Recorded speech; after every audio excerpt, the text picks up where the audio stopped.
This episode is about our solar system, which is the next larger scale after gravitational attraction. Gravitational attraction has progressed to be true gravity. At the end of episode 5, we established how this transition takes place. Now we will compare the modified version of Newtonian theory to general relativity under the conditions Einstein was designing the curvature of space-time to explain. To solve both the problems of Mercury's orbit and Einstein's concerns about the speed of light, he devised the concept of space-time curvature. At the time, this was a radical change. When his prediction of light curving near a large mass was confirmed, Newton's concept of gravitational fields was discarded. These two concepts are not compatible. General relativity is listed as being a part of Gary's composite theory because quantum mechanics' modified version of Newtonian theory produces all the effects of general relativity, but in the mirror image. For those of you who do not understand what we mean by mirror image, it is that everything looks the same, but the reason these things happen is completely inverted. When you look in a mirror and put your right hand on your right ear, what you view is a person putting their left hand on their left ear. Either Einstein decided the concept he selected was the best option, or the second option of how to modify Newton's concept did not occur to him. Remember, Einstein did not have access to the galactic data, and the graviton had not yet been theorized. The data used to understand how this composite theory functions is the exact same data used for general relativity. It is the orbits within our solar system, but the velocities and distance graphs were not inverted as Einstein did. These graphs are used to show the density of free gravitons and their polarization just as they are.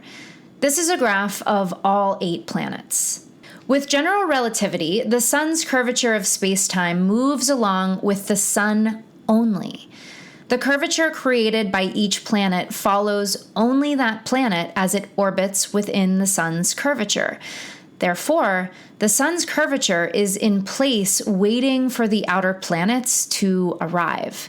This same concept of the solar system's main curvature becomes entirely illogical when the sun's speed around our galaxy is introduced. During certain periods, this problem is also compounded by a factor of 3 when the velocity of the galaxy through the universe is introduced. With the composite theory, the sun's density and polarization of the free graviton reservoir is bonding itself to the galaxy's moving reservoir. The density buildup is represented by the graph, and the polarization is represented by the arrows. At the bottom of the graph, there is a base reservoir shown that is part of the galactic reservoir. The sun's extra density dissipates at approximately 2 billion miles from the sun. The polarization extends much further into the galaxy's base reservoir. This allows the sun's influence to increase the solar system's size to approximately 1 light-year in diameter.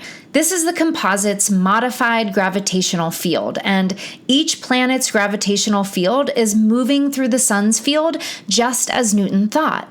Newton viewed the actions of gravity in space as only the polarization.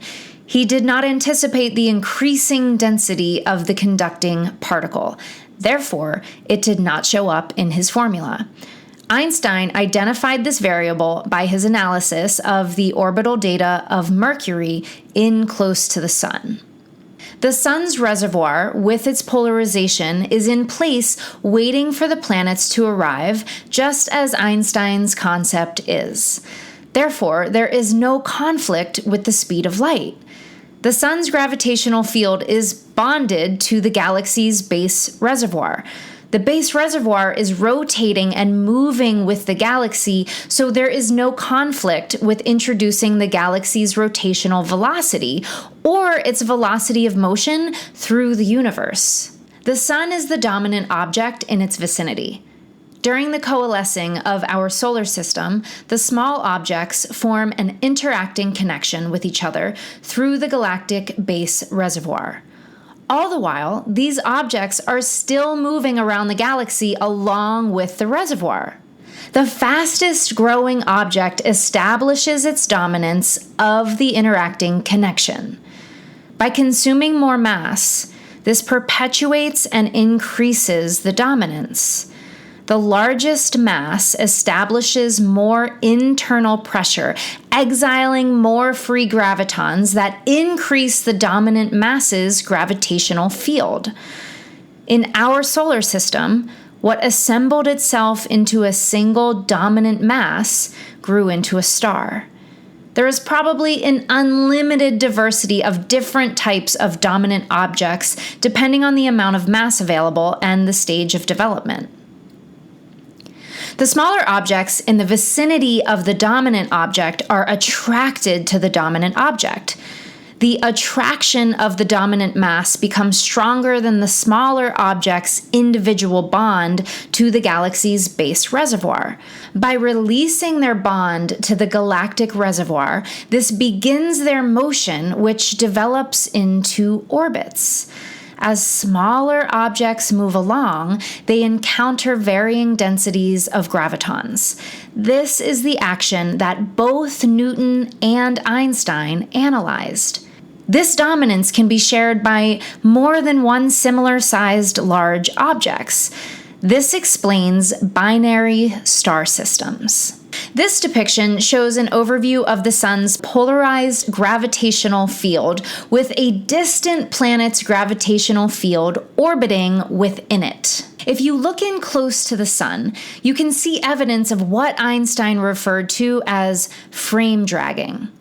This dense area of the free graviton reservoir is curving around the rotating sun. This density, along with the curving of the polarized free gravitons, is what causes the lensing that Einstein predicted. Einstein did understand frame dragging because he talked about it and coined that term, but he did not see that as being the cause of lensing. The increasing density of the free gravitons as you approach the sun points out that the density continues to increase the closer you get to the sun. An object that ends up in an elliptical orbit, such as Mercury, travels from an area of less density to an area of greater density and back again during each orbit.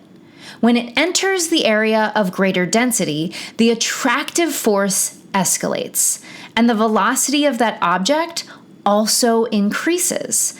This increase is more than was originally calculated by Newton because of the increased density. This is responsible for the added attraction and added speed of Mercury that was perturbing its orbit. The interaction of the two gravitational fields is two forces reacting to each other instead of one object utilizing a perpetual glide path. These interacting fields are the forces that overcome any interference presented by the solar wind or the overlapping of magnetic fields. This concludes the second option of the modified Newtonian theory within our solar system, and it presents an alternative that completely solves problems number 1 and 2 that Einstein was solving in 1915.